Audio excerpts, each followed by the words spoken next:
Exposición del Salmo 49. Traducción, Miguel F. Lanero, O.S.A. y Enrique Aguiarte Bendímez, OAR1. V.1. Cada uno valore por sí mismo la importancia que tiene la palabra de Dios para la corrección de nuestra vida, para la esperanza de los premios y el temor de los castigos. Que ponga su conciencia ante sus propios ojos sin engaño, y no se lisonjee en un peligro tan importante, porque ya veis cómo el mismo Señor Dios nuestro no halaga a nadie. Y si nos consuela con sus buenas promesas, reafirmando nuestra fe, en cambio a los que viven mal y desprecian del todo su palabra, no se anda con contemplaciones. Que cada uno se pregunte a sí mismo, mientras hay tiempo, y vea dónde está situado, y entonces o que persevere en el bien, o cambie su mala conducta. De acuerdo con esto se expresa en este salmo no un hombre cualquiera, ni un ángel, sino el Dios de los dioses, el Señor habla. ¿Y qué hizo al hablar? Convoca la tierra de oriente a occidente. Quien ha convocado la tierra desde la salida del sol hasta su ocaso es nuestro Señor y Salvador Jesucristo. La palabra se hizo carne y habitó entre nosotros. Nuestro Señor Jesucristo es, pues, el Dios de los dioses, ya que por medio de Él fueron creadas todas las cosas, y sin Él no se hizo nada. Si la palabra de Dios es Dios, claro que es el Dios de los dioses. Y si nos preguntamos si es Dios, nos contesta el Evangelio: en el principio existía la palabra, y la palabra estaba con Dios, y la palabra era Dios uno. Y si todo fue hecho por medio de ella, consiguientemente afirma que los dioses, si es que existen, fueron creados por medio de ella. Hay un Dios que no ha sido creado, solo Él es Dios. Sí, es el único Dios, Padre, Hijo y Espíritu Santo, un solo Dios. 2. Entonces los dioses de aquellos, cuyo Dios es el Dios verdadero. ¿Quiénes son o dónde están? Lo dice otro salmo: Dios se levanta en la asamblea de los dioses. En medio de ella juzga a los dioses. Aún no sabemos si quizá haya algún grupo de dioses en el cielo, y en su asamblea, Dios se levantó para juzgarlos. En ese mismo salmo fijaos a quienes se dirige: yo dije, sois dioses e hijos del Altísimo todos, pero vosotros moriréis como los hombres, y caeréis como cualquier príncipe. 2. Está claro que ha llamado dioses a los hombres, deificados por su gracia, pero no nacidos de la naturaleza divina. Él es quien justifica, ya que es justo por sí mismo, no por otro, y es Él quien deifica, ya que es Dios por sí mismo, no por la participación de alguien. El que justifica, es el mismo que deifica, al justificarlos, los hace hijos de Dios. Les dio el poder ser hijos de Dios. 3. Si se nos ha hecho hijos de Dios, también se nos ha dado la categoría de dioses. Pero esto es por generosidad del que adopta, no por naturaleza del que engendra. Solo hay un Dios, Hijo de Dios, un solo Dios con el Padre, que es el Señor y Salvador nuestro, Jesucristo, la palabra existente desde el principio, la palabra junto a Dios, la palabra Dios. El resto de los que llegan a ser dioses, no nacen de su naturaleza, de forma que sean lo mismo que Él, sino que fue una merced suya el llegar a Él, y ser coherederos de Cristo. Tan grande fue la caridad del heredero, que quiso tener coherederos. ¿Qué hombre avaro quiere tener coherederos? Y si encontramos a alguien que quiera tenerlos, se beneficia menos, al tener que dividir la herencia con los otros, que si solo él la recibiera. Pero la herencia por la que somos coherederos con Cristo no disminuye por la abundancia de herederos. No. Heredan lo mismo, sean muchos o sean pocos, sea uno solo o sean muchos. Mirad, nos dice el apóstol Juan, qué amor nos ha tenido el Padre para llamarnos hijos de Dios, y serlo de verdad. Y en otro lugar, queridos, somos hijos de Dios, y aún no se ha manifestado lo que seremos. Luego lo somos solo en esperanza, no todavía en realidad. Sabemos, sigue diciendo, que cuando se manifieste, seremos semejantes a Él, porque lo veremos tal cual es. 4. Solo uno lo es por nacimiento, nosotros lo seremos por la gracia de verlo. Claro que no seremos tan semejantes como lo es Él, que es lo mismo que aquel por quien fue engendrado. Nosotros seremos parecidos, no iguales. Precisamente porque Él es igual, nosotros seremos parecidos. Hemos ya oído quiénes son dioses al ser justificados, por qué se llaman hijos de Dios. ¿Y quiénes son los dioses que no son dioses? A quienes el Dios de los dioses les infunde terror. Como dice otro salmo, es más terrible que todos los dioses. Y como respondiéndote a la pregunta, ¿qué dioses son estos? Responde, pues todos los dioses de los gentiles son demonios. 5. Con los dioses de los gentiles, con los demonios, se muestra terrible. Con los dioses que Él se ha hecho, o sea, sus hijos, es amable. Lo que sí veo es que unos y otros confiesan la majestad de Dios. Los demonios confesaron a Cristo, y los fieles también lo confesaron. Tú eres Cristo, el Hijo de Dios vivo. 6, dijo Pedro. ¿Sabemos quién eres? Tú eres el Hijo de Dios. 7, dijeron los demonios. Oigo la misma confesión, pero no me encuentro con el mismo amor. Es más, allí lo que hay es amor, y aquí temor. Con los hijos se muestra amable, mas con quienes se muestra terrible, esos no son hijos. Si está amable, es que Dios ha hecho esos hijos. Si terrible, está probando que no son dioses. A unos los ha hecho él dioses, los otros se tienen por dioses. A aquellos la verdad los hizo dioses, a estos otros es el error el que los tiene por dioses. 3. Así pues, el Dios de los dioses, el Señor habla. Ha hablado de muchas maneras, ha hablado él mismo por medio de los ángeles, por los profetas también, y también con su propia palabra. Ha hablado por medio de los apóstoles. También habla por medio de sus fieles él mismo. Por medio de nuestra humildad, cuando decimos algo verdadero, es él quien habla. Notad, pues, que hablando de distintas maneras, de muchos modos, usando muchos instrumentos y muchas vías de comunicación, es él quien se deja oír en todos, tocando, reformando, inspirando. Fijaos lo que ha hecho. Porque habla y convoca la tierra. ¿Qué tierra? Tal vez África, teniendo en cuenta los que dicen, ¿la Iglesia de Cristo es el partido de Donato? No, no ha llamado solo a África, aunque tampoco la ha excluido. Pues el que convoca la tierra de Oriente a Occidente, sin dejar ninguna de las partes que ha llamado, en su llamada también incluyó a África. Que se goce, pues, en la unidad, no se enorgullezca en la división. Bien decimos que la voz del Dios de los dioses llegó hasta el África, pero no se quedó en ella. Convoca la tierra de Oriente a Occidente. No hay lugar para que se escondan las insidias de los herejes, no existe una sombra para ocultar su falsedad. Nadie se puede ocultar a su calor. 8. El que convoca a la tierra, la convoca a toda ella. El que convoca a la tierra, convoca a toda la que él fabricó. ¿Cómo es que se me presentan falsos cristos y falsos profetas? ¿Cómo es que traman envolverme con palabras capciosas, diciendo, mirad, Cristo está aquí, mirad, Cristo está allí? 9. No quiero escuchar a los que me muestran facciones, el Dios de los dioses me muestra la totalidad. El que convoca la tierra de Oriente a Occidente, ha redimido todo el conjunto, y a los partidos que calumnian los ha condenado. 4. V.2. Hemos oído que la tierra ha sido convocada de Oriente a Occidente. ¿Desde dónde comenzó la llamada del que la llamó? Escuchad, de Sión saldrá el resplandor de su belleza. He aquí que el Salmo concuerda con el Evangelio, cuando dice, por todas las naciones, empezando por Jerusalén. Fíjate, por todas las naciones. Convoca toda la tierra de Oriente a Occidente. Escucha, comenzando por Jerusalén, de Sión saldrá el resplandor de su belleza. Luego, convoca la tierra de Oriente a Occidente, concuerda con las palabras que pronunció el Señor. Cristo tenía que padecer, resucitar al tercer día de entre los muertos, y que se predicase en su nombre la conversión y el perdón de los pecados por todas las naciones. 10. Esos son todos los pueblos desde la salida del sol hasta el ocaso. Ahora bien, de Sión saldrá el esplendor de su belleza. Coincide con que la belleza de su evangelio comenzó desde allí, ya que desde allí comenzó a anunciarlo el más hermoso de los hijos de los hombres. 11, lo cual concuerda también con las palabras del Señor, comenzando por Jerusalén. Coinciden lo nuevo y lo antiguo y lo nuevo. Se dicen uno al otro los dos serafines, Santo, Santo, Santo es el Señor Dios de los ejércitos. 12. Y los dos testamentos están acordes, los dos testamentos tienen la misma voz.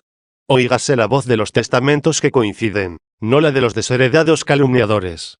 ¿Es esto lo que hizo el Dios de los dioses? Convoca la tierra de Oriente a Occidente, procediendo de Sión su belleza. Allí estaban los discípulos, que el día 50 después de la resurrección, recibieron el Espíritu Santo, enviado del cielo. 13. De allí comenzó el Evangelio, de allí la predicación, desde allí se colmó toda la tierra, y todo ello gracias a la fe. 5. Cuando el Señor vino, lo hizo ocultamente, puesto que venía a padecer, y aun siendo fuerte por sí mismo, se manifestó débil en la carne. Era necesario verlo sin comprenderlo, ser despreciado y hasta ser matado. La hermosura de su gloria estaba en su divinidad, pero está oculta bajo su ser corporal. Porque si lo hubieran conocido, jamás habrían crucificado al Señor de la gloria. 14. Y así fue como anduvo entre los judíos, oculto entre sus enemigos, realizando cosas admirables, soportando sufrimientos, hasta ser suspendido en el leño. Y al verlo colgado de la cruz, los judíos se burlaban más y meneando la cabeza ante la cruz, decían, si es hijo de Dios, que baje de la cruz. 15. Estaba oculto, pues, el Dios de los dioses, y dio gritos más bien por nuestra compasión, que por su majestad. ¿De dónde le salieron aquellos gritos, sino tomados de nosotros? Dios, Dios mío, ¿por qué me has abandonado? 16. ¿Cuándo abandonó el Padre a su Hijo, ni el Hijo al Padre? ¿No son un único Dios el Hijo y el Padre? No es del todo cierto, el Padre y yo somos una sola cosa. 17. ¿Cómo, pues, gritó, Dios, Dios mío, ¿por qué me has abandonado? Sino porque en la debilidad de su carne reconocía la voz del hombre pecador? ¿El que asumió la semejanza de la carne pecadora? 18. ¿Por qué no iba a asumir la semejanza de la voz del pecado? Estuvo, pues, oculto el Dios de los dioses cuando caminó entre los hombres. Cuando tuvo hambre y sed. Cuando, cansado, se sentó. Cuando, rendido en su cuerpo, se durmió. Y también cuando fue apresado, flagelado, llevado ante el juez, y cuando respondió a aquel soberbio, no tendrías poder sobre mí, si no se te hubiera dado de arriba. 19. Y fue llevado al sacrificio, y no abrió su boca ante el esquilador. 20. Lo mismo que cuando fue crucificado y sepultado, siempre estuvo oculto el Dios de los dioses. ¿Y qué ocurrió después, cuando resucitó? Los discípulos quedaron admirados, y en principio no creyeron, hasta tocarlo con sus manos. 21. Pero lo que resucitó fue la carne, puesto que fue la carne la que murió. La divinidad, que no podía morir, todavía seguía escondida en la carne del resucitado. Pudo ser vista su forma corporal, tocados sus miembros, palpadas sus cicatrices. Pero la palabra, por la cual fueron hechas todas las cosas, ¿quién es capaz de verla? ¿De rodearla con sus manos? ¿De tocarla? Y sin embargo la palabra se hizo carne y habitó entre nosotros. 22. Y Tomás, que tenía entre sus manos al hombre, comprendía, como podía, a Dios. Por eso, después de palpar sus cicatrices, exclamó, Señor mío y Dios mío. 23. El Señor mostraba el mismo aspecto, la misma carne que habían visto en la cruz y que fue depositada en la sepultura. Estuvo con ellos 40 días. ¿No se mostró a los impíos judíos? Sí se mostró a quienes habían creído en él antes de su crucifixión, para fortalecer, con su resurrección, la fe de quienes había dejado vacilantes al ser crucificado. Después, al cumplirse los 40 días, les encomendó su iglesia, es decir, la tierra convocada de oriente a occidente, y para que no tuvieran excusa los que quieren perecer en el cisma, subió al cielo, diciéndoles, seréis mis testigos en Jerusalén, de ahí brotaría el esplendor de su belleza, y en toda Judea y Samaria y hasta los confines de la tierra. Dicho esto, una nube se lo llevó. Ellos veían al que habían conocido, en su humildad, no en su gloria todavía. Y mientras los dejaba y se iba al cielo, una voz de ángel les avisó diciendo, Galileos, ¿qué hacéis ahí parados? Este Jesús que estáis viendo irse, vendrá tal como lo habéis visto irse al cielo. Así pues él ascendió. Ellos, llenos de alegría, volvieron y permanecieron en la ciudad, tal como él se lo había mandado, hasta que fueran llenos del Espíritu Santo. 24. Ahora bien, ¿qué se le dijo a Tomás cuando tocó a Jesús? Porque has visto, has creído. Dichosos los que sin ver creen. 25. En él fuimos preanunciados nosotros. Esa tierra convocada desde el oriente al occidente, no ve y cree. El Dios de los dioses está oculto también para quienes anduvieron con él, para quienes lo crucificaron, y también para aquellos ante cuyos ojos resucitó, y para nosotros, que lo creemos sentado en el cielo, a quien no vimos cuando andaba por esta tierra.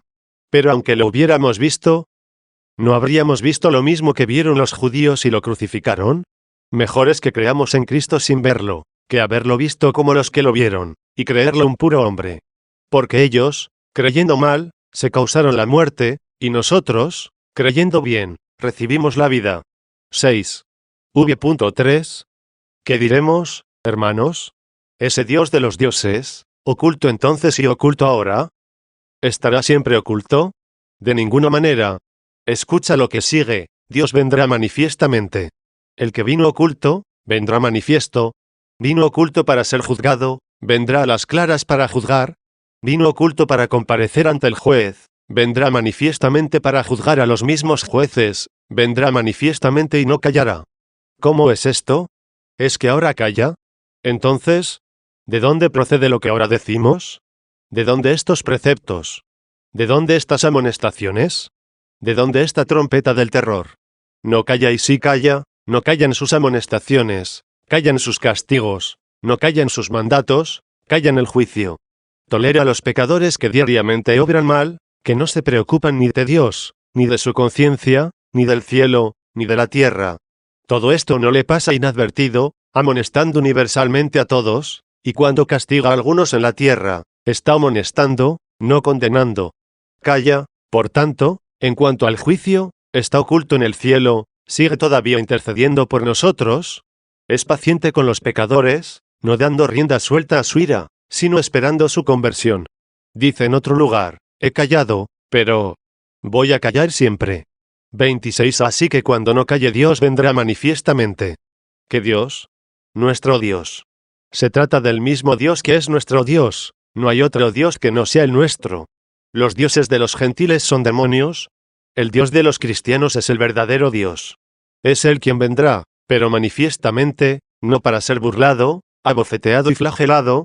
Vendrá, sí, pero claramente, no ya para ser golpeado con una caña en la cabeza, ni crucificado, ni muerto, ni sepultado. Todo esto lo quiso padecer Dios ocultamente. Vendrá manifiestamente y no callará. 7. Que ha de venir a juzgar lo dejan claro las siguientes palabras, delante de él avanza fuego 27. Tenemos miedo. Cambiemos nuestra vida y no habrá lugar a temores. Que el fuego lo tema la paja. Pero el fuego, ¿qué le hace al oro? Ahora está en tu poder lo que debes hacer, para que no te sobrevenga lo que no quieres, por no haberte corregido. Pero aunque pudiéramos hacer, hermanos, que no llegara el día del juicio, pienso que ni siquiera así deberíamos portarnos mal. Si no sobreviniese el fuego en el día del juicio, y el castigo reservado a los pecadores fuera únicamente la separación de la presencia de Dios, cualquiera que fuese la abundancia de placeres, sin ver a quien fue su creador, y lejos de la dulzura inefable de su rostro, aun siendo eterna la impunidad de sus pecados, necesariamente estarían lamentándose. Pero, ¿qué estoy diciendo, y a quiénes lo digo? Esto es un castigo para los que aman, no para los que menosprecian. Quienes han comenzado a gustar de alguna manera la dulzura de la sabiduría y de la verdad, conocen a lo que me refiero, al castigo doloroso que supone únicamente el hecho de estar apartados del rostro de Dios. Y quienes no han gustado esa dulzura, si no tienen deseos de ver el rostro de Dios, que al menos teman el fuego, que tiemble ante los suplicios el que por los premios no siente estímulos. Si te parece vil lo que Dios promete, tiembla ante sus amenazas. Viene la dulzura de su presencia, y tú no te inmutas, no te fascinas, no suspiras, no anhelas. Te abrazas a tus pecados, a los placeres de tu carne, amontonas paja, llegará el fuego. El fuego arderá en su presencia. No será como el del fogón de tu casa. Si te obligara a alguien a meter la mano en él, estarías dispuesto a hacer lo que quiera el que te amenaza con esta tortura. Si te dijera, escribe contra tu padre, escribe contra tus hijos, y si no lo haces, te meteré la mano en el fogón. ¿Lo harías? No ibas a permitir que tu mano se quemara, que se quemara un miembro tuyo aunque fuera solo por un tiempo, pues no iba a estar por siempre sufriendo. Ahora bien, si tu enemigo te amenaza con una desgracia no muy grave, ¿obras mal? Y si Dios te amenaza con un sufrimiento eterno, no estás dispuesto a obrar el bien. Ni siquiera las amenazas deberían empujarte a evitar el mal, ni tampoco obligarte a obrar el bien. Sin embargo, con las amenazas de Dios, amenazas de fuego eterno, se te prohíbe obrar mal y se te invita el bien. ¿De dónde viene tu pereza, sino de tu falta de fe? Escudriñe cada uno su corazón, y mire a ver qué fe hay en él. Si creemos, hermanos, en el juicio futuro, vivamos bien. Ahora es el tiempo de la misericordia, después será el tiempo del juicio. Nadie dirá, hazme volver a mis años anteriores. Eso será penitencia, pero lo será en vano.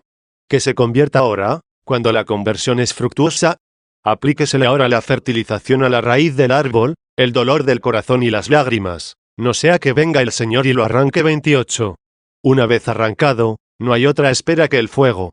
Ahora, aunque algunas ramas estén tronchadas, siempre se pueden injertar de nuevo. Pero entonces, todo árbol que no dé buen fruto, será cortado y echado al fuego. 29. El fuego arderá en su presencia. 8. Lo rodea tempestad violenta. Sí, una tempestad impetuosa, para ventilar una era tan grande. Por esta tempestad tendrá lugar la bielda, por la que se separará de los santos todo lo inmundo, de los fieles toda mentira, de los piadosos y temerosos de la palabra de Dios, todo el que sea despectivo y soberbio. Ahora lo que tenemos aquí es una mezcla de todo esto, desde la salida del sol hasta su ocaso. Veamos, pues, cómo va a hacer el que ha de venir, qué hará con esa tempestad aquel a quien lo rodea una tempestad violenta. Sin lugar a dudas que esta tempestad hará una separación.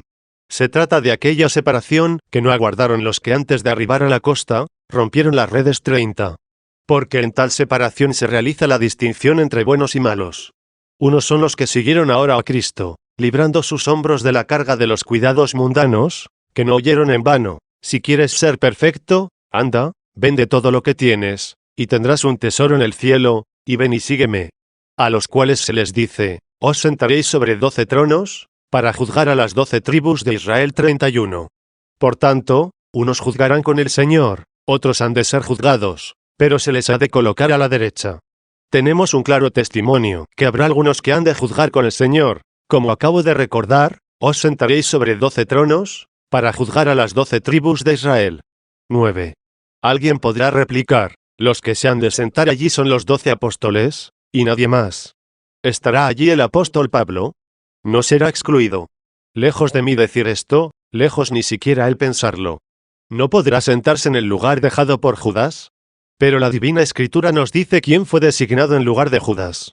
En los Hechos de los Apóstoles se dice expresamente quién fue elegido en lugar de Judas: Matías, para que no haya lugar a dudas. 32. Al fallar Judas, se completó el número de los 12.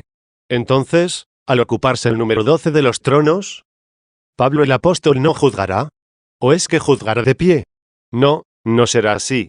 ¿No hará esto el que retribuye a los justos? ¿No va a juzgar de pie el que trabajó más que todos ellos? 33.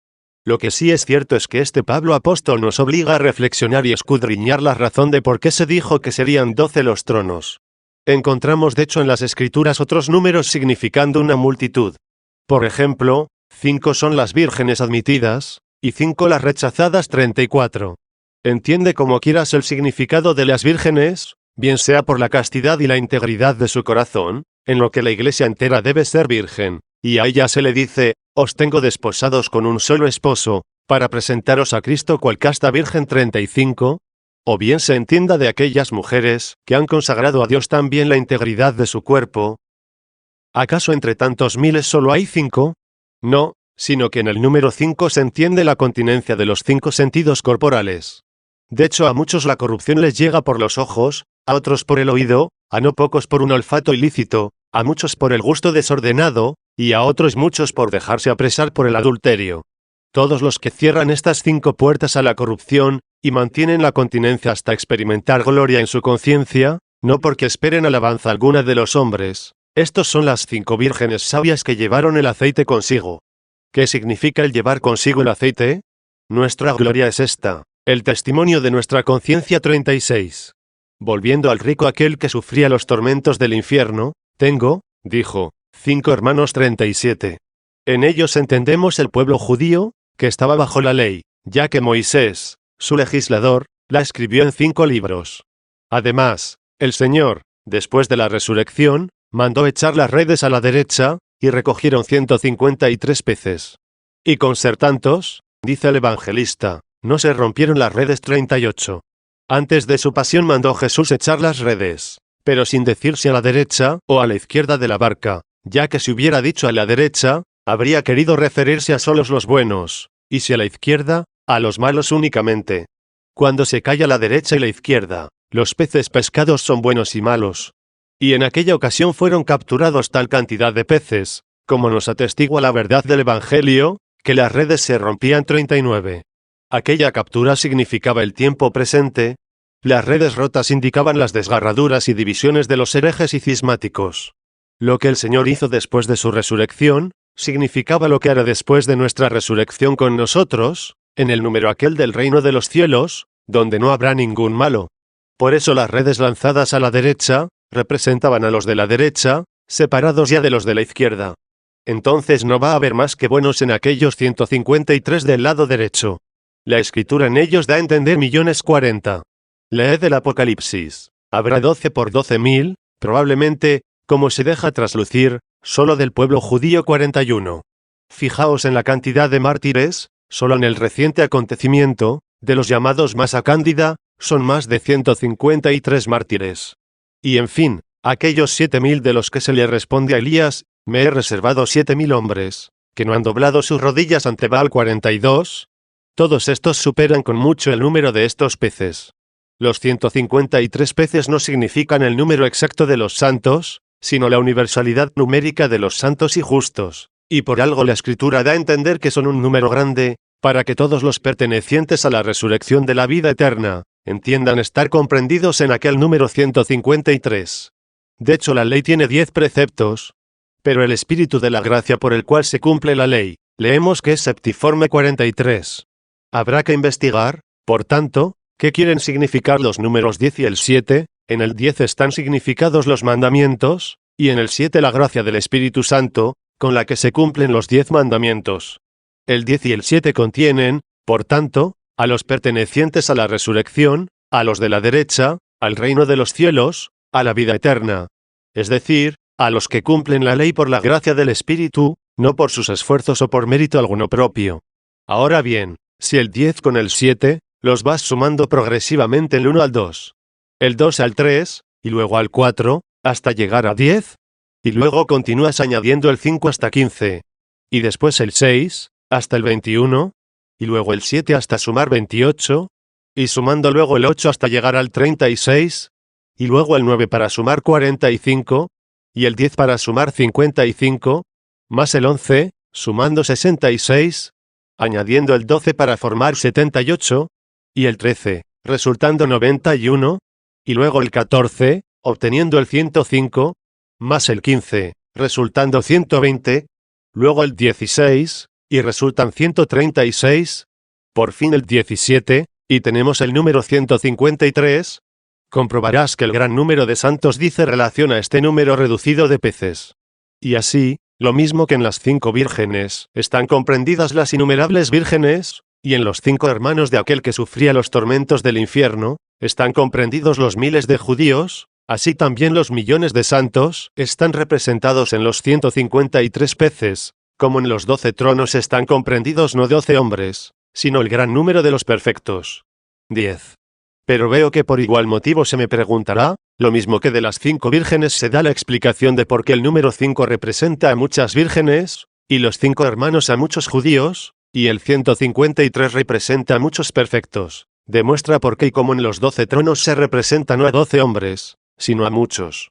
¿Cómo es que los 12 tronos nos representan a todos los que de cualquier parte han conseguido ser perfectos como aquellos a quienes se les dijo, os sentaréis sobre 12 tronos, para juzgar a las 12 tribus de Israel? 44. ¿Y por qué han de estar contenidos en el número 12, siendo, como son, de todas partes? Porque al decir de todas partes, nos referimos a todo el mundo. Y el orbe entero de la tierra está dividido en 4 partes, oriente, occidente, sur y norte. Y de todas estas partes han sido llamados en el nombre de la Trinidad, y puesto que el triple de 4 son 12, ya os dais cuenta de por qué pertenecen a todo el mundo los santos, que se sentarán en 12 tronos para juzgar a las 12 tribus de Israel. Porque las 12 tribus de Israel son las del Israel completo. Y así como los jueces serán de todo el mundo, los que serán juzgados provienen también de todo el mundo. El apóstol Pablo, reprendiendo a los fieles laicos de no presentar sus causas judiciales ante la Iglesia, sino que acudían al tribunal civil para los casos con quienes pleiteaban, les dice: ¿no sabéis que juzgaremos a los ángeles? 45 vez como él se constituye a sí mismo en juez. Y no solo a él, sino a todos los que juzgan rectamente en la Iglesia. 11. V.4, siendo, pues, evidente que muchos han de juzgar junto con el Señor, y que otros han de ser juzgados, no todos por igual, sino según sus méritos, cuando venga con todos sus ángeles, al ser congregados ante él todos los pueblos. 46, serán contados entre los ángeles aquellos tan perfectos, que se sienten sobre los 12 tronos para juzgar a las 12 tribus de Israel. A los hombres también se les ha llamado ángeles. El apóstol dice de sí mismo, me habéis recibido como a un ángel de Dios. 47. Y se dice refiriéndose a Juan Bautista, he aquí que yo envío a mi ángel delante de ti, el cual preparará tu camino ante ti. 48. Cuando venga con todos los ángeles, tendrá consigo también a los santos. Claramente lo dice también Isaías, vendrá a juzgar con los ancianos del pueblo 49. Así que estos ancianos del pueblo, denominados ya ángeles, estos miles y miles de perfectos, venidos de todo el orbe de la tierra, son los que llamamos cielo. La otra parte, en cambio, se llamará tierra, pero fructífera. ¿Cuál es esta tierra? La que se pondrá a su derecha, a la que se le dirá, tuve hambre y me disteis de comer. Sí, tierra fructuosa realmente, en la que se complace al apóstol, cuando le mandaron lo que necesitaba, no es que yo busque la dádiva, dice, sino que busco vuestro beneficio. Y les da las gracias diciendo, porque finalmente habéis hecho florecer vuestros sentimientos en mi favor. Habéis hecho florecer 50, dice, como florecen los árboles, que se habían secado por una cierta esterilidad. Sigamos, hermanos, oyendo el Salmo. Cuando venga el Señor a juzgar, ¿qué hará? Convocará al cielo desde lo alto, el cielo, o sea, todos los santos perfectos que juzgarán, los llamará desde lo alto para sentarse con él a juzgar las 12 tribus de Israel. ¿Cómo es que convocará al cielo desde lo alto, dado que el cielo siempre está en lo alto? Sí, pero a los que aquí llama cielo, en otros lugares llama cielos. ¿Qué cielos son estos? Los que proclaman la gloria de Dios. En efecto, los cielos proclaman la gloria de Dios. Y de ellos se dice, a toda la tierra alcanza su pregón, y hasta los límites del orbe su lenguaje 51. Fijaos, pues, cómo el Señor discierne en el juicio, convocará al cielo desde lo alto, y a la tierra para separar a su pueblo. ¿De quién es, sino de los malos? De ellos ya no se hace aquí más mención, por estar separados para el castigo. A estos otros debes mirarlos tú y separarlos. Convocará al cielo desde lo alto, y a la tierra para separar a su pueblo. Convoca a la tierra, pero no para mezclarla, sino para separarla. Primeramente los llamó todos juntos, cuando el Dios de los dioses ha hablado, y convocado la tierra de oriente a occidente. ¿Aún no los había separado? Los siervos aquellos habían sido enviados a invitar a la boda, y reunieron a buenos y malos 52. Pero cuando el Dios de los dioses venga manifiestamente y no calle, convocará desde lo alto al cielo, para juzgar con él. El cielo es lo mismo que los cielos, como la tierra son las tierras, y la iglesia las iglesias. Desde lo alto convocará al cielo, y a la tierra para juzgar a su pueblo. Al cielo lo separa de la tierra, es decir, al cielo con él lo distingue de la tierra. ¿Cómo hace distinción con la tierra? Poniendo unos a la derecha y otros a la izquierda. ¿Y qué le dice a las tierras, así divididas? Venid, benditos de mi Padre, tomad posesión del reino que os está preparado desde el origen del mundo. Porque tuve hambre y me disteis de comer, etc. Y ellos responderán, ¿cuándo te vimos con hambre? Y él, cuando lo hicisteis con uno de mis más pequeños, conmigo lo hicisteis 53. El cielo mostró a la tierra a los más pequeños, llamados ya a lo alto, y exaltados desde su humildad, cuando lo hicisteis con uno de mis más pequeños, conmigo lo hicisteis. Así pues, desde lo alto convocará cielo y tierra para juzgar a su pueblo. 12. V.5. Congregadle a sus justos. La voz divina y profética, que ve el futuro como presente, exhorta a los ángeles a que los congreguen. Enviará a sus ángeles, y serán congregados ante él todas las naciones 54. Congregadle a sus justos. ¿A qué justos? Sino a los que viven de la fe, a los que realizan obras de misericordia, porque esas obras son obras de justicia. Les en el Evangelio, cuidaos de hacer vuestra justicia delante de los hombres, para ser vistos por ellos. Y como si alguien preguntase, ¿qué justicia? Responde, cuando hagas limosna 55. Luego dio a indicar que las limosnas son obras de justicia. Congregad a esos justos suyos. Congregad a los que se compadecieron del necesitado, a los que pusieron su atención en el pobre y el indigente. Reunidlos, que el Señor los conserve y les dé vida 56. Congregadle a sus justos, que colocan su alianza sobre los sacrificios. Es decir, que estiman sus promesas por encima de las obras que ellos realizan. Esos son los sacrificios. Si tenemos en cuenta lo que dice el Señor, prefiero la misericordia al sacrificio 57. Que colocan su alianza sobre los sacrificios. 13. V.6. Y proclamarán los cielos su justicia. Realmente esta justicia de Dios nos la han proclamado los cielos, la que predijeron los evangelistas.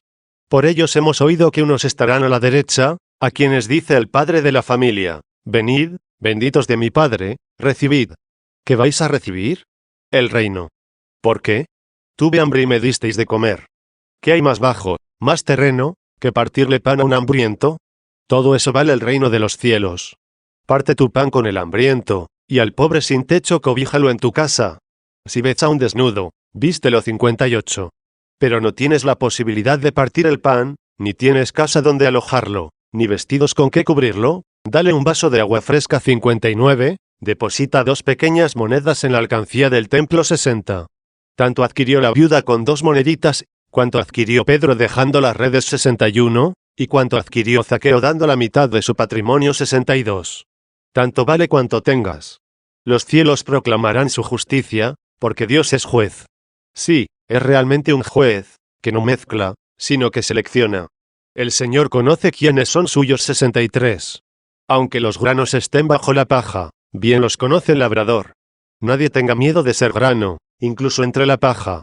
No se equivocan los ojos de quien os bielda. No temas a la tempestad que haya a su alrededor, no te mezclará con la paja. Sí, fuerte será la tempestad, pero no ha de llevarse del trigo ni un solo grano a la paja. El juez no es un rústico cualquiera empuñando un bieldo, sino el Dios Trinidad. Los cielos proclamarán su justicia, porque Dios es juez. Que vayan los cielos, que lo proclamen los cielos, que su voz se extienda por toda la tierra, y hasta los límites del orbe su lenguaje. 64, y pueda decir todo este mundo, te invoco desde los confines de la tierra, con el corazón abatido. 65. Ahora gime mezclado, se alegrará una vez separado. Alce, pues, su voz y diga, no arrebates mi alma con los impíos, ni mi vida con los hombres sanguinarios. 66. No arrebata, porque Dios es juez. Alce su voz y le diga, júzgame, Señor, y separa mi causa de la gente malvada. 67. Dígalo y él lo hará. Serán reunidos ante él sus santos. Convocó a la tierra para separar a su pueblo. 14. V.7. Escucha, pueblo mío, que voy a hablarte. El que ha de venir y no callará, mirad como ahora tampoco calla, si lo escucháis, escucha, pueblo mío, que voy a hablarte. Porque si no escuchas, no te hablaré. Escucha, que voy a hablarte. Porque si no escuchas, aunque hable, no será para ti. ¿Cuándo, entonces, te hablaré? Cuando escuches. ¿Y cuándo escuchas? Cuando formas parte de mi pueblo. Escucha, pues, pueblo mío. No escuchas si formas parte de otro pueblo. Escucha, pueblo mío, que voy a hablarte. Israel, voy a dar testimonio de ti. Escucha, Israel. Pueblo mío, escucha. Israel es un nombre de elección, no te vas a llamar, dijo, Jacob, sino que te llamarás Israel. 68. Luego escuche como Israel, como el que ve a Dios, aunque no sea en la realidad, pero sí ya en la fe. Este sentido tiene Israel, el que ve a Dios. El que tenga oídos para oír, que oiga. 69. Y el que tenga ojos para ver, que vea. Escucha, Israel, que voy a dar testimonio sobre ti. Al que antes llamó pueblo mío, a continuación le llama Israel. Y como antes dijo, voy a hablarte, ahora le dice a continuación, voy a dar testimonio de ti. ¿Qué es lo que le va a decir el Señor nuestro Dios a su pueblo? ¿Qué testimonio le dará a su Israel? Escuchemos, yo soy Dios, soy tu Dios. Yo soy Dios, y soy tu Dios. ¿De qué manera yo soy Dios? Como le dijo a Moisés, yo soy el que soy 70. ¿Y de qué manera soy tu Dios? Yo soy el Dios de Abraham, el Dios de Isaac y el Dios de Jacob. Soy Dios y soy tu Dios. Y aunque no fuera tu Dios, sigo siendo Dios. Para mi bien soy Dios. Si no soy tu Dios, es para mal tuyo. De hecho, se le llama a tu Dios, a quien se tiene a sí mismo como muy familiar de Dios, como si fuera un doméstico a su servicio, como parte de sus pertenencias. Soy Dios, soy el Dios tuyo. ¿Qué más quieres? ¿Buscas que te dé Dios un premio, que te dé Dios alguna recompensa, y que seas tú dueño de lo que te dé? Pero mira, ese mismo Dios que te lo dará es tuyo. ¿Qué riqueza mayor que Él? Buscabas dones, y posees al mismo dador. Yo soy Dios, soy el Dios tuyo. 15. V.8. Veamos ahora qué es lo que exige el hombre. Nuestro Dios, emperador y rey nuestro, ¿qué tributo nos impone, puesto que ha querido ser nuestro rey, y que nosotros seamos una provincia suya? Oigamos cuáles son sus impuestos. Que no tiemble el pobre por los impuestos. Lo que él impuso como tributo, lo da él mismo por adelantado. Vosotros únicamente mantened la devoción. Dios no exige lo que antes no ha dado, y a todos dio lo que exige. ¿Y qué es lo que exige? Escuchémoslo ahora. No te reprocho tus sacrificios. No te voy a decir, ¿por qué no me has sacrificado un toro cebado? ¿Por qué no has elegido el macho cabrío más hermoso de tu rebaño? ¿Por qué sigue entre tus ovejas aquel carnero, y no lo pones sobre mi altar?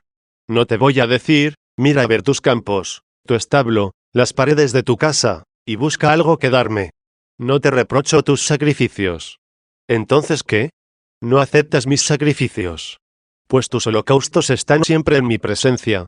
Se trata de los sacrificios de que habla en otro salmo. Si quisieras un sacrificio, te lo ofrecería sin dudar. Pero los holocaustos no son de tu agrado. Y luego cambiando dice, el sacrificio acepto a Dios es un espíritu quebrantado. Un corazón contrito y humillado Dios no lo desprecia. ¿Cuáles son, pues, los holocaustos que no desprecia? ¿Cuáles los holocaustos que están siempre en su presencia? Favorece, Señor, en tu bondad, a Sión, y se reconstruirán las murallas de Jerusalén. Entonces aceptarás el sacrificio de justicia, las oblaciones y los holocaustos. 71 dice que aceptará Dios algunos holocaustos. ¿Qué es un holocausto? Lo que es totalmente consumido por el fuego. Kausip quiere decir quemado, y olón todo entero. Un holocausto, pues, es algo consumido totalmente por el fuego. Cuando la caridad es ardiente, hay un cierto fuego, que el alma se inflame por la caridad, y que esa caridad se lleve consigo a los miembros para su servicio, sin permitir que se entreguen a los vicios, para que arda entero en el amor divino quien quiera ofrecer a Dios un holocausto. Esos tus holocaustos están siempre en mi presencia. 16. V.9. Todavía este Israel puede que no haya entendido cuáles de sus holocaustos tiene siempre Dios en su presencia, y esté pensando aún en bueyes, en ovejas y en cabritos. Que deje de pensarlo. No aceptaré los becerros de tu casa. He nombrado los holocaustos. Y ya estabas echando a correr con decisión pensando en tus rebaños, para elegirme alguna res cebada. No aceptaré becerros de tu casa. Está preanunciando el Nuevo Testamento, en el que aquellos antiguos sacrificios ya cesaron. Anunciaban entonces un futuro sacrificio cuya sangre nos purificaría. No aceptaré los becerros de tu casa, ni los cabritos de tus rebaños. 17. V.10. Porque mías son todas las bestias de la selva. ¿Por qué voy a pedirte lo que yo he creado? ¿Acaso son más bien tuyas estas criaturas, a quien yo di en posesión, que mías, yo que las he creado? Porque mías son todas las fieras de la selva. Pero tal vez dirá Israel, sí, las bestias son de Dios, aquellas bestias feroces que no meto yo en mi establo, que no ato a mi pesebre. Pero el resto, el buey aquel, la oveja y el cabrito, esos son míos. Las bestias de los montes y los bueyes. Mías son aquellas que no posees, y mías son las que posees. Si tú eres mi siervo, todo tu patrimonio es mío. Si es del Señor el patrimonio que el siervo adquirió para sí, no va a dejar de ser del Señor lo que el mismo Señor creó para su siervo. Mías son, pues, las bestias de la selva de las que tú no te has adueñado, y mías son las bestias de los montes que has hecho tuyas, y los bueyes que comen de tu pesebre, todo es mío, porque yo lo he creado. 18. V.11. Conozco todos los pájaros del cielo. ¿Cómo los ha conocido? Los pesó y contó. ¿Quién de nosotros conoce todas las aves del cielo? Pero aunque Dios le haya dado a alguien conocimientos de todas las aves del cielo, no llega a conocerlas como el que las da a conocer al hombre.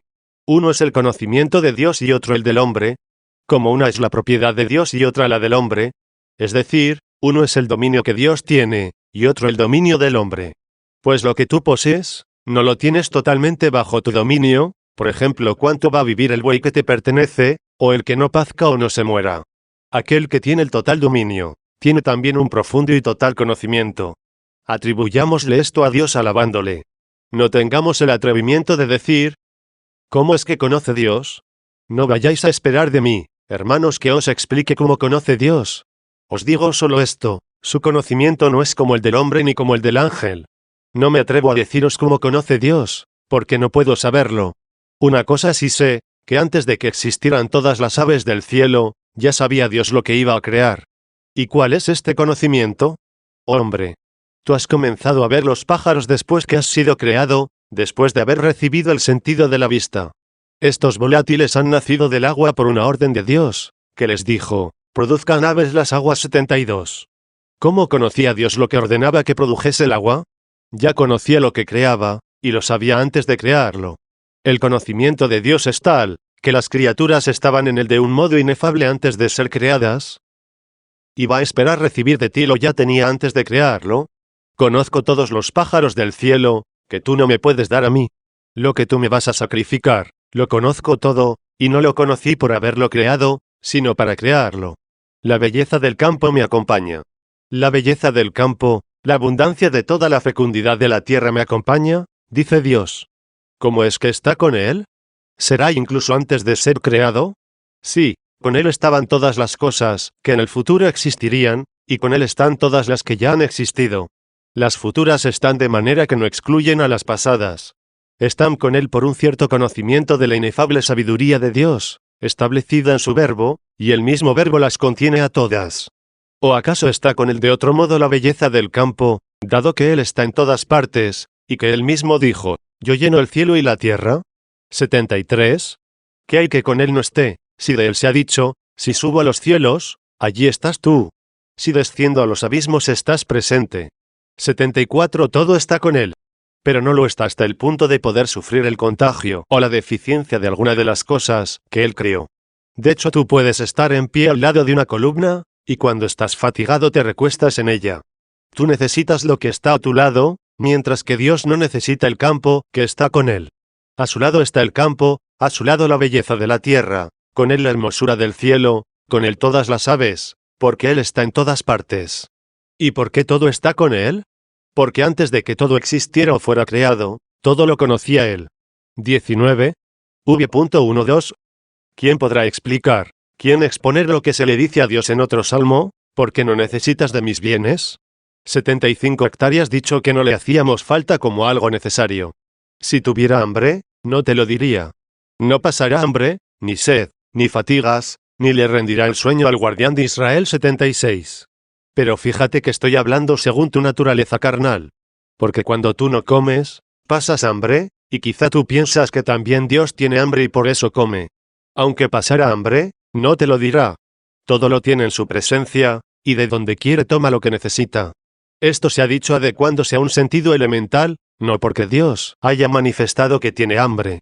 Aunque por amor nuestro ese Dios de los dioses se ha dignado hasta pasar hambre. Vino a tener hambre y alimentar, vino a sentir sed y a dar de beber, vino a revestirse de mortalidad, para vestirnos de inmortalidad, vino como pobre, para hacernos ricos. Pero no es que él haya perdido sus riquezas, asumiendo nuestra pobreza, ya que en él están escondidos todos los tesoros de la sabiduría y de la ciencia. 77. Si tuviera hambre, no te lo diría. Porque el orbe de la tierra y cuanto lo llena es mío. Por tanto no te inquietes por lo que debes darme, sin esfuerzo alguno tengo lo que quiero. 20. V.13. ¿Por qué estás pensando todavía en tus rebaños? ¿Comeré yo carne de toros, o beberé sangre de cabritos? ¿Habéis oído qué es lo que no busca de nosotros el que no sabemos qué es lo que nos quiere prescribir? Si pensabais en esas cosas, ¿ya podéis ir apartando vuestros pensamientos de ellas? No penséis en ofrecer a Dios nada de eso. Si tienes un toro cebado, mátalo para los pobres. Coman ellos la carne de los toros, aunque no beban la sangre de cabritos. Si obras así, te lo contará a tu favor el que dijo, si tuviera hambre no te lo diría, y un día te dirá, tuve hambre y me diste de comer. 78.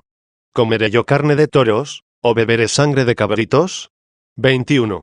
V.14. Di, pues, Señor, Dios nuestro, ¿qué le ordenas a tu pueblo, a tu Israel? Ofrece a Dios un sacrificio de alabanza. Y digámosle también nosotros, conmigo están, oh Dios, los votos de alabanza que te rendiré. 79. Me asusté pensando que podrías pedirme algo fuera de mi alcance, que yo suponía estaba en mi establo, y ya algún ladrón me lo podría haber robado. ¿Qué es lo que me mandas? Ofrece a Dios un sacrificio de alabanza. Me volveré a mí, allí encontraré lo que debo ofrecer. Volveré a mí, porque en mí encontraré el sacrificio de alabanza. Que sea tu altar mi conciencia. Ofrece a Dios un sacrificio de alabanza. Podemos estar tranquilos, no tenemos que ir a Arabia a buscar incienso, ni registrar los fardos del avaro negociante. Lo que Dios pide de nosotros es un sacrificio de alabanza. Zaqueo tenía este sacrificio de alabanza en su patrimonio, lo tenía la viuda en su pequeña bolsa, lo tenía no sé qué pobre hospedero en su tinaja. Y otro ni en el patrimonio, ni en el fardo, ni en la tinaja tenía nada, Todo lo tenía en su corazón. La salvación llegó a la casa de Zaqueo 80. ¿Y aquella viuda echó más que el otro rico 81? Este otro ofreció un vaso de agua fresca 82, y no perderá su recompensa. Pero la paz llega en la tierra a los hombres de buena voluntad 83. Ofrece a Dios un sacrificio de alabanza. Oh sacrificio gratuito, dado por la gracia. No he sido yo quien ha comprado la ofrenda, eres tú quien la ha dado. Pues yo ni esto tendría. Ofrece a Dios un sacrificio de alabanza. He aquí el sacrificio de alabanza, dar gracias a aquel por quien tienes todo lo bueno que tienes, y por cuya misericordia se te perdona el mal que tienes. Ofrece a Dios un sacrificio de alabanza, y presenta al Altísimo tus súplicas. Este es el perfume que agrada al Señor. Presenta al Altísimo tus súplicas. 22. V.15 E invócame el día de la tribulación. Yo te libraré y tú me glorificarás. No debes presumir de tus fuerzas, todos tus recursos son engañosos. Invócame el día de la tribulación. Yo te libraré y tú me glorificarás. Por eso he permitido que te venga el día de la tribulación. Posiblemente si no sufrieras, no me invocarías. Pero cuando te llega el sufrimiento, me invocas. Cuando me invocas, yo te libero. Y cuando te libero tú me glorificas, y así ya no te alejarás más de mí. Había uno que se había entorpecido y enfriado en el fervor de su oración. Y dijo, me encontré con el dolor y la tribulación, e invoqué el nombre del Señor 84. ¿Encontró la tribulación como algo útil?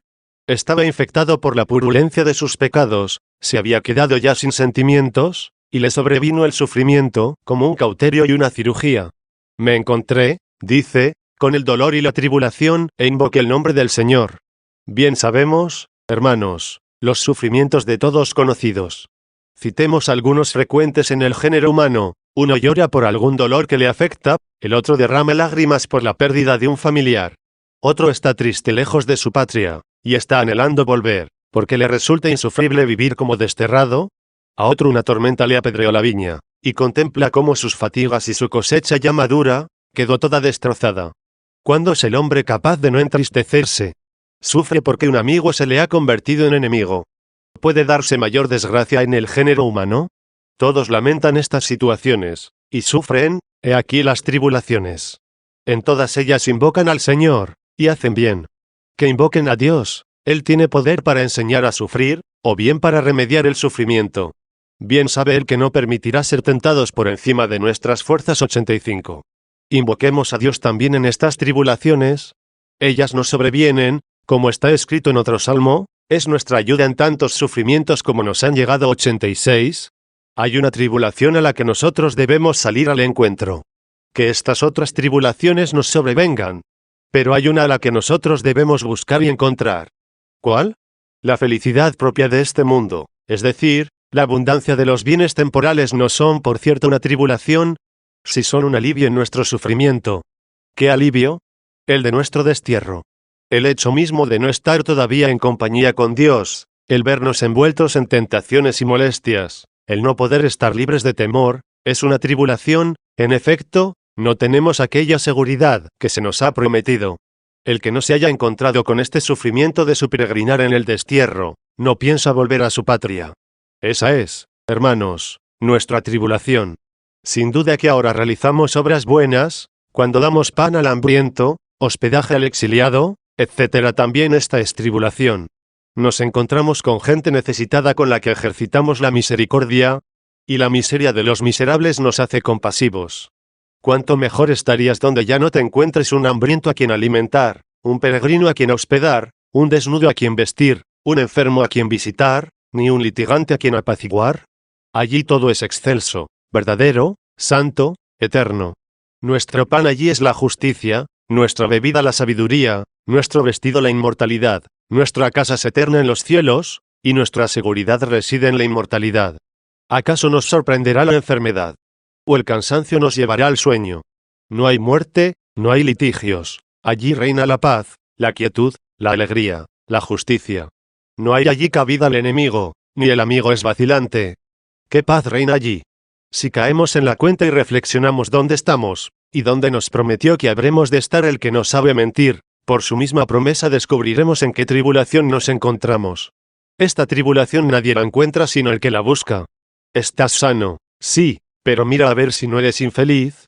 Porque es muy fácil que el enfermo se sienta infeliz. Mientras estás sano, mira a ver si eres infeliz. La razón es que todavía no estás con Dios. Me encontré con el dolor y la tribulación, e invoqué el nombre del Señor. Ofrece, pues, a Dios un sacrificio de alabanza. Alaba al que promete, alaba al que te está llamando, al que te anima, al que te ayuda, y descubra en qué tribulación te encuentras. Invócalo y serás liberado, lo glorificarás y allí permanecerás. 23. V.16. Mirad lo que sigue, hermanos míos.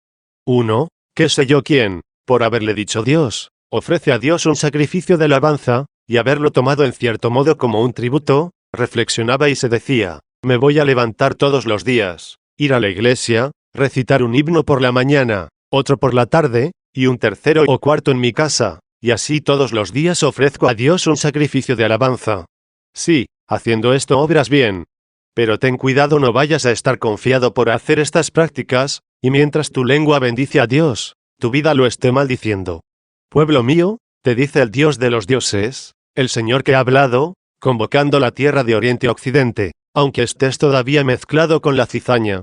Te dice, ofrece un sacrificio de alabanza a tu Dios, y preséntale tus súplicas, pero pon atención a no vivir mal y cantar bien. ¿Y esto por qué? Porque Dios dice al pecador, ¿por qué recitas mis preceptos, y tienes en tu boca mi alianza? Fijaos, hermanos, con cuánto temor os digo esto. Mi boca pronuncia la alianza de nuestro Dios, y os predico la sabiduría y los preceptos de Dios. ¿Y qué le dice Dios al pecador? ¿Por qué lo haces tú? Se lo prohíbe, entonces, a los predicadores que son pecadores. ¿Y dónde queda aquello de, haced lo que os dicen, pero no hagáis lo que ellos hacen? 87. ¿Y dónde aquello otro de, sea con sinceridad, o con segundas intenciones, que Cristo sea anunciado? 88. Pero esto se dijo para que no tengan reparo los oyentes, sea cualquiera el predicador que les hable, no para que se sientan seguros los que predican bondades y realizan maldades. Así que, hermanos, ahora podéis estar tranquilos. Si oís cosas buenas, es a Dios a quien oís, sea quien sea el predicador. Pero no quiso Dios dejar sin corrección a aquellos que toman la palabra, no sea que por el mero hecho de hablar, se adormezcan tranquilos en su mala vida, diciéndose, ¿no nos va a repudiar Dios a nosotros, que tantas cosas buenas ha querido que digamos a su pueblo? Pero hay más, escucha lo que dices, quien quiera que seas, tú que quieres ser oído, escúchate antes a ti mismo. Di lo que dice un salmista en otro salmo, voy a escuchar lo que dice el Señor Dios, porque anuncia la paz a su pueblo. 89. ¿Qué clase de cristiano soy yo, que no pongo atención a lo que se dice en mi interior, y pretendo que los demás escuchen lo que yo digo? Primero voy a escuchar, sí, voy a escuchar, sobre todo lo que el Señor Dios habla en mi interior, porque va a proclamar la paz a su pueblo. Lo voy a oír y a castigar a mi cuerpo, para reducirlo a servidumbre, no sea que predicando a los demás, sea yo hallado reprobable. 90. Porque tú recitas mis preceptos. Porque asumes esa responsabilidad que a ti de nada te sirve. Está amonestándole a que escuche en su interior, no a que renuncie a la predicación, sino a que se haga obediente a ella. Pues tú, ¿por qué tienes en la boca mi alianza? 24. V.17. Tú detestas mi enseñanza. Detestas la enseñanza. Cuando perdono, cantas y alabas. Cuando castigo, te quejas. Como si solo fuera tu Dios cuando perdono, y no lo fuera cuando castigo. Yo a los que amo los corrijo y castigo. 91. Tú detestas la enseñanza. Y te echaste a la espalda mis palabras. Las palabras pronunciadas por ti las echas a la espalda. Y te echaste a la espalda mis palabras, para no verlas, pero son un peso para ti. Y te echaste a la espalda mis palabras. 25.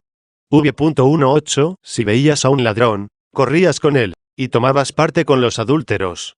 No podrás decir, no he robado, ni cometido adulterio. ¿Cómo que no, si estabas de acuerdo con lo que hizo? ¿Acaso no tomaste parte con tu beneplácito? ¿No pusiste tu parte aprobando al que lo cometió? Esto es, hermanos, correr con el ladrón, y participar con el adúltero. Porque aunque no lo realices, si alabas al que lo realiza, ¿te haces cómplice de su transgresión? Porque el pecador es elogiado por los deseos de su alma, y es bendecido el delincuente. 92. No ejecutas el mal, pero elogias a los que lo hacen. ¿Es esto un mal sin importancia? Tomabas parte con los adúlteros. 26. V.19, tu boca se ha llenado de maldad, y tu lengua ha abrazado el engaño.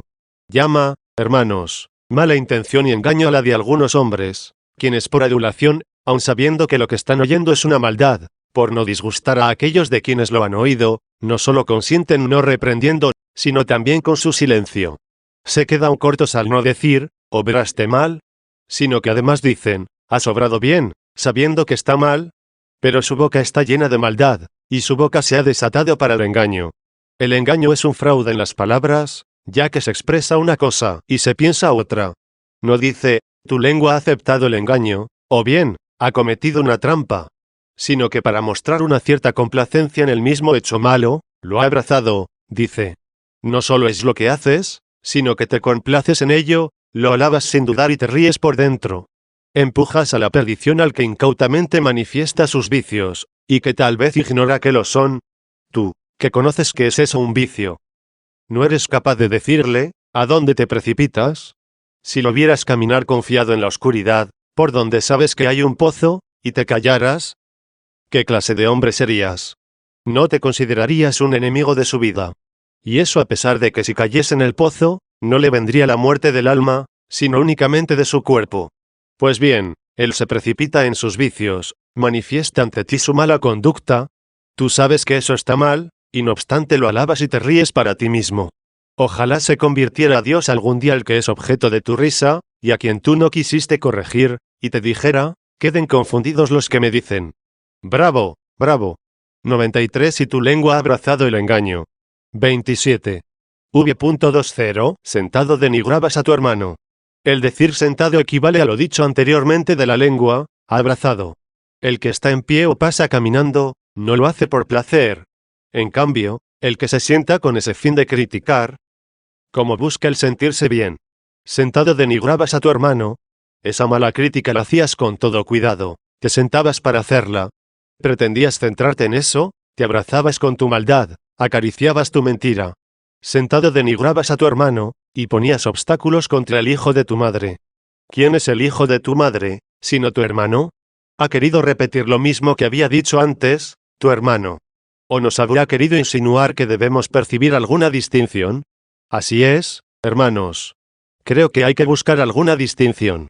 Supongamos que un hermano difama a su hermano, por ejemplo, uno que se cree con autoridad, maestro en alguna materia e instruido, denigra a su hermano, quizá bien instruido también, y que va por buen camino. Y hay un tercero que es débil. El escándalo le afecta a este al denigrar al otro hermano. Porque cuando se difama a la gente buena por parte de los que parecen tener algún peso y que son instruidos, este escándalo les hace caer a los débiles, que todavía no saben discernir. Por tanto, el débil del que hablamos, es el que se dice el hijo de tu madre, todavía no del padre, que todavía es lactante, y todavía prendido de los pechos maternos. Aún es llevado en el seno de la madre iglesia, no puede todavía comer alimento sólido de la mesa del padre, sino que extrae el sustento del pecho materno, incapaz de emitir juicios, por ser todavía animal y carnal. Porque el hombre espiritual todo lo juzga, pero el hombre carnal no percibe las cosas del Espíritu de Dios, son para él una locura. 94. A los que son como ellos les dice el apóstol, no he podido hablaros como a hombres espirituales, sino como a carnales. Os he dado a beber leche como a niños en Cristo, no alimento sólido. No erais capaces de ello, pero ni siquiera ahora lo sois. 95. Fui para vosotros una madre, como dice en otro pasaje, me hice pequeño en medio de vosotros, como una madre que alimenta a sus hijos. 96.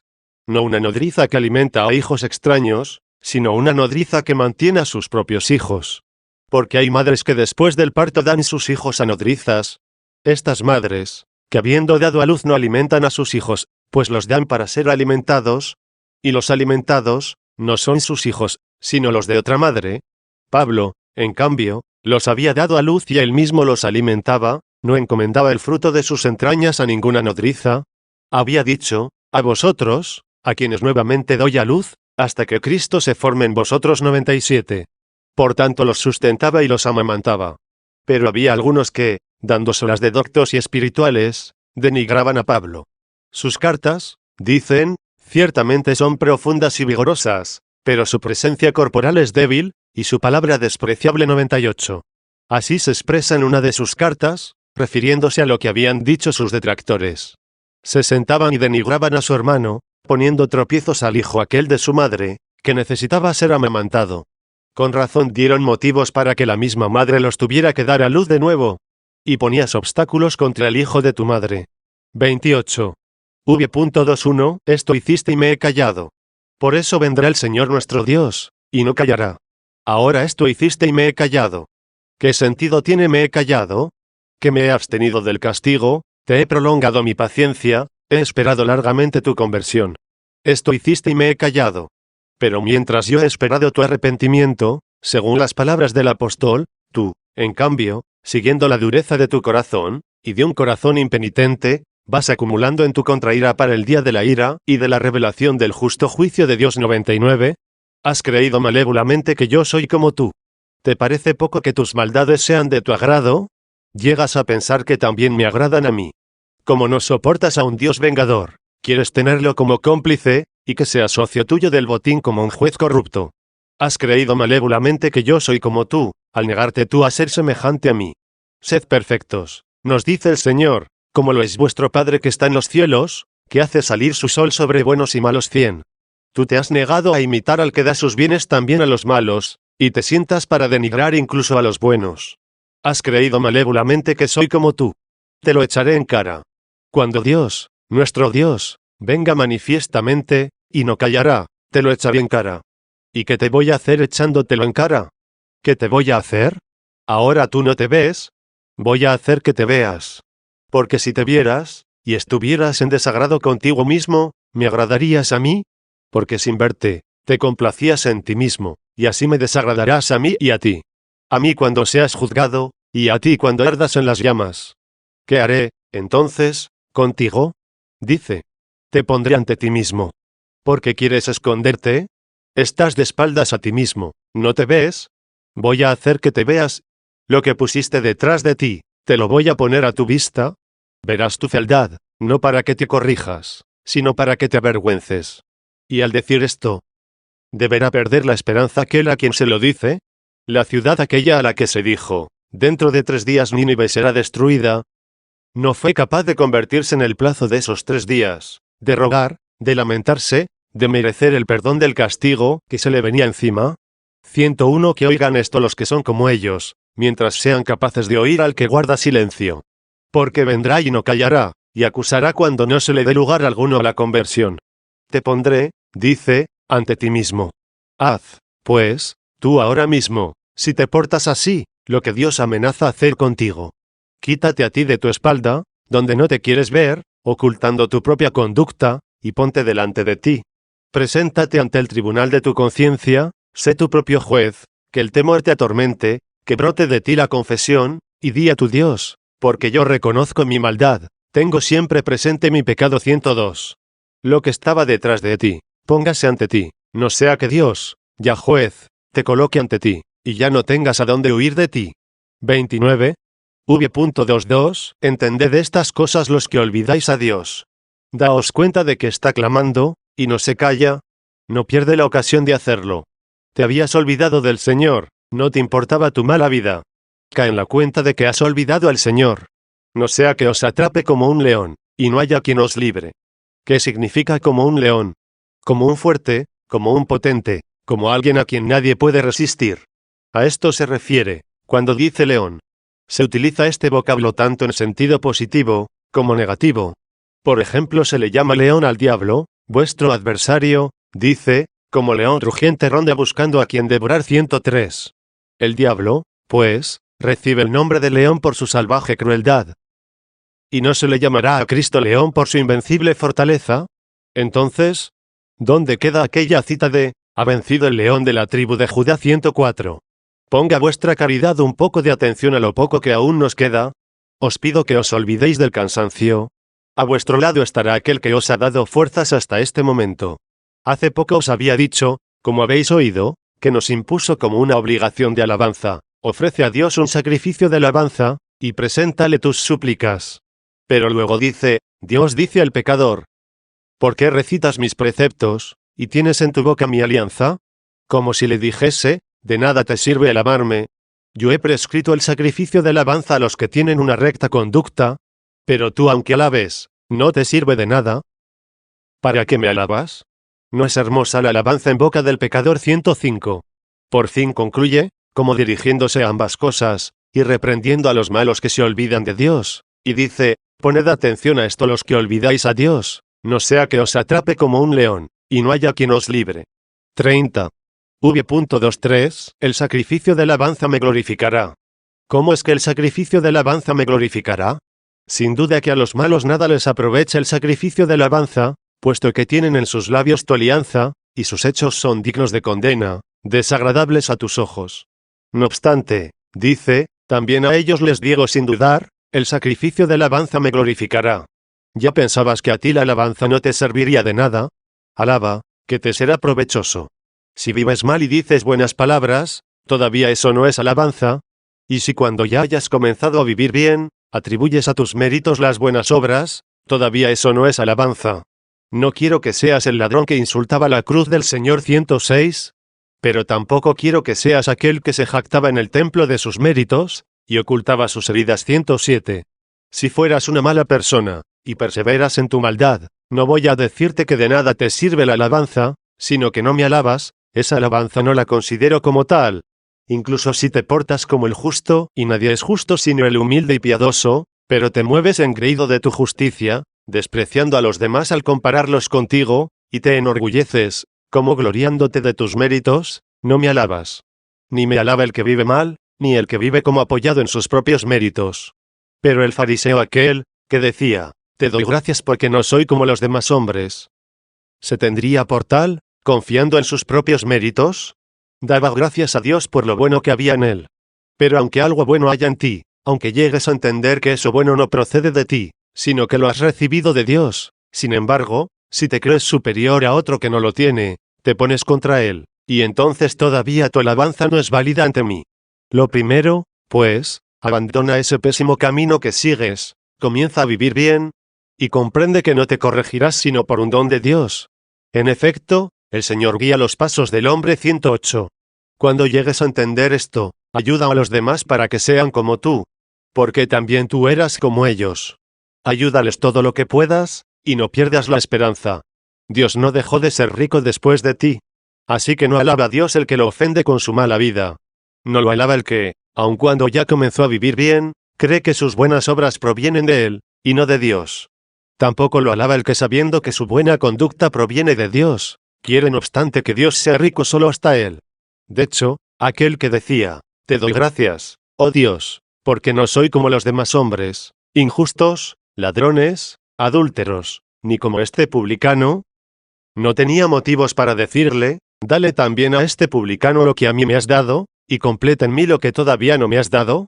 Pero parecería que eructaba como saturado, en vez de decir, yo soy un miserable y un pobre 109, que era lo que decía el publicano, perdóname, Señor, que soy un pecador. De ahí que el publicano bajó del templo justificado, más que el fariseo 110. Por lo tanto, atención los que vivís bien, atención los que vivís mal, el sacrificio de alabanza me glorificará. Nadie que sea malo me ofrece este sacrificio de alabanza. No le estoy prohibiendo al malo que me lo ofrezca. Lo que quiero decir es que ningún malo me lo ofrece. Quien alaba es bueno, porque si alaba es que vive bien. Porque si alaba, no lo hace solo con la lengua, sino que también su vida concuerda con la lengua. 31. El sacrificio de alabanza me glorificará. He ahí el camino en el que le mostraré la salvación de Dios. En el sacrificio de alabanza está el camino en el que mostraré la salvación de Dios. ¿Cuál es la salvación de Dios? Cristo Jesús. ¿Y cómo se nos muestra Cristo en el sacrificio de alabanza?